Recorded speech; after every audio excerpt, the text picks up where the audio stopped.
La razón de la llamada, Guido, obedece a una noticia que surgió. Debo decir que igualmente yo ya la había visto en un documental. Creo entender que este documental es el puntapié de una investigación o una denuncia. Comentaba en producción fuera del aire.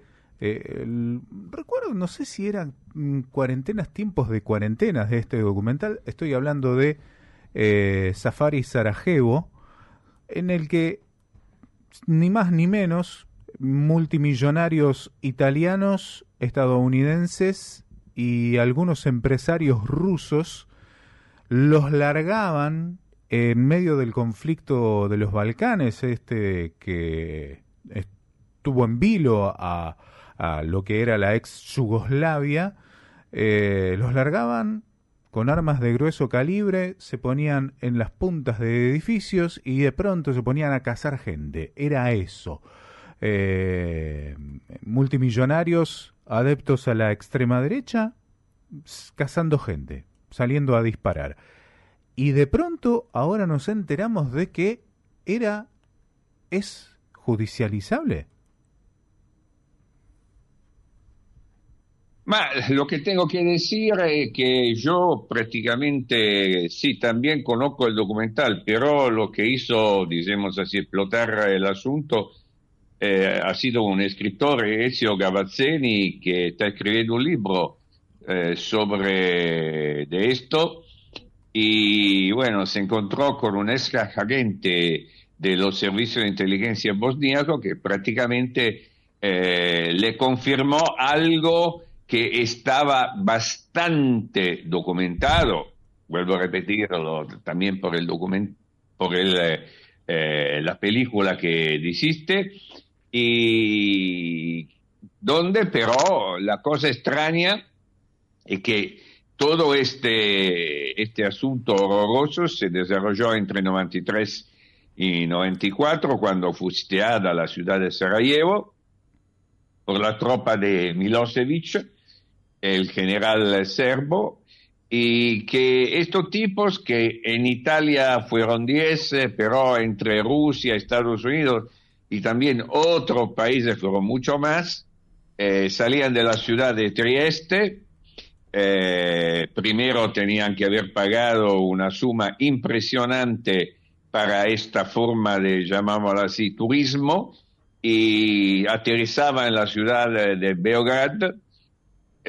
Belgrado, y desde ahí eran trasladados en helicóptero directamente a Sarajevo y ahí se ponían digamos así, a ejecutar a tiros a chicos, madres y padres, seres humanos en pocas palabras. Y esto, vuelvo a repetir, es una cosa que luego el viejo servicio de inteligencia italiano SISMI descubrió, pudo solucionar, pero se mantuvo absolutamente tapada como muchas cosas de ese conflicto que a mi forma de ver y por haberlo, digamos así, vivido en todos estos años, ha sido el más sangriento aparecido en Europa prácticamente en los últimos 70 años y que del cual todavía se descubren cosas. Y esto es verdaderamente increíble porque a este punto del partido el SISMI, perdón, los servicios de inteligencia italianos están obligados a abrir los Todos los documentos que informes, tienen sí, sobre sí, el sí. Claro. y todo el informe, judicializarlo a través de la Corte Internacional de Derecho de la Haya, obviamente con nombre y apellido de estos asesinos, bueno, no sé más como monstruos, vamos a decirlo con la palabra más apta, y así que se puedan juzgar, como ya la Corte de la Haya había juzgado los responsables de los masacres en Bosnia, o sea, prácticamente los generales de las tropas de Serbia hace muchos años. También reconocer y destacar, digo, que estos crímenes no prescriben y que también pueden ser punibles, digamos. No es que por más que hayan pasado los años. Sí. ¿Y están identificados No estos prescribe. 13 empresarios italianos que vos decís? ¿Hay nombre y apellido? Sí, está. Nombre, apellido, calle donde viven, código postal y todo. Prácticamente se sabe todo. Guido, Pero es secreto. las edades de esta gente también, digamos, que hoy ya hay gente muy mayor, ¿cómo era para saber en esa época? Hoy es gente muy mayor, pero a la época sí, tenían entre los 30 y los 60 años. Claro. Y te puedo decir que la cosa más curiosa, ¿verdad? Y como le vuelvo a repetir, que me llama mucho la atención, por eso me encontré también hace un par de días con otros periodistas en un restaurante en el centro de la ciudad eterna, conocida como Roma, justamente para hablar de ese tema. La cosa más curiosa es que la noticia en Italia salió 2 segundos y medio y después se tapó de golpe, no se supo absolutamente nada. Y cuando quieres editar algo sobre eso, prácticamente no se edita porque hay cosas más importantes ahora de la cual ocuparnos. O sea, te inventa cualquier tipo de excusa, por lo menos eso escuché dicho por un montón de colegas. Estaba buscando el documental, yo lo vi perdido en internet, la verdad era un documental que vi y ahí, viste cuando te tropezás con algo en internet, lo miré, me llamó la atención el título, por eso lo miré, y estaba viendo que lo produjo la cadena de noticias internacional de Al Jazeera. Y en ese documental se hablaba, o sea, con vecinos de bosnios que los paraban y es como la Vox Populi, o sea, los vecinos grandes, más 50 que hablaban, eran toda gente que decía, sí, escuchábamos tiros, sabíamos que venían empresarios, millonarios, se ponían y señalaban las torres, mostraban las torres de edificios desde donde sabían que disparaban y sabían estos ciudadanos, estos vecinos que por esa calle evitar pasar, pero muchas personas estaban obligadas a pasar porque ahí era un distrito que tenían que sí o sí pasar, o sea, sabían que tenían que ir y bueno, iban esquivando las balas, era como lo cotidiano, como que sabían que iban muy probablemente a morir. Y digo, si este periodista que hace el documental habla y recoge testimonios a mansalva, porque no son pocos los testimonios del documental, y la justicia me extraña, me llama mucho la atención que no sea que no tenga la rapidez para encontrar esos testimonios. Bueno, si no la tuvo por más de 30 años, vos pretendés que ahora la tenga y que de golpe y porrazo ponga en digamos así, en una ola mediática todo eso. Claro. Yo le digo, soy italiano, bueno, me defino argentino porque vivo entre Buenos Aires y Roma.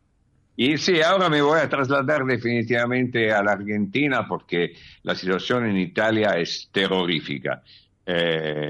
También si la Argentina obviamente no es un paraíso terrenal, pero a nivel de relaciones humanas yo me encuentro ahí todavía en una situación que acá no se vive más desde hace años.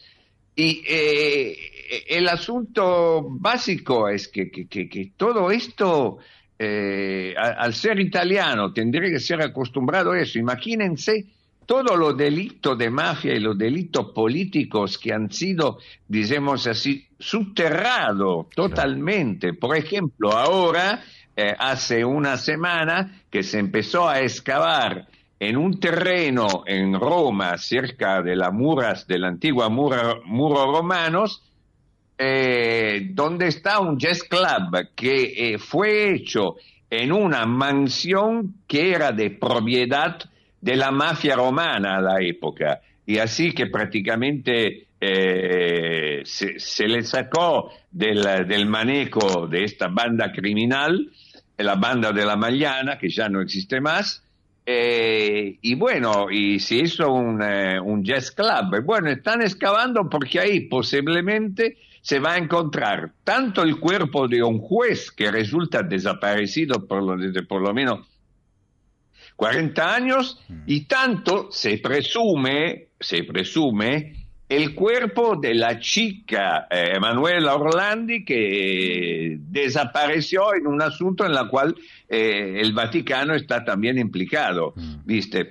O sea, al vivir todos estos misterios desde hace un montón de años, tengo que decirlo, tengo 71 pirulos, ver una cosa que es también un misterio, pero de un horror que vos decís, no, una película es un poroto comparada con la verdad. Y es así, o sea, estoy recontra sorprendido, y ni les digo los colegas con los cuales me encontré, estábamos todos con los pelos de punta, porque la verdad nadie podía imaginarse una cosa así.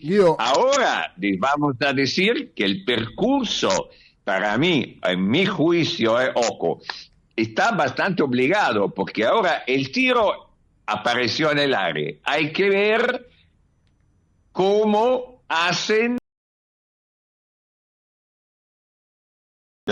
los documentos que actualmente siguen siendo en los archivos de los servicios de inteligencia italianos, van a aparecer de una vez por todas.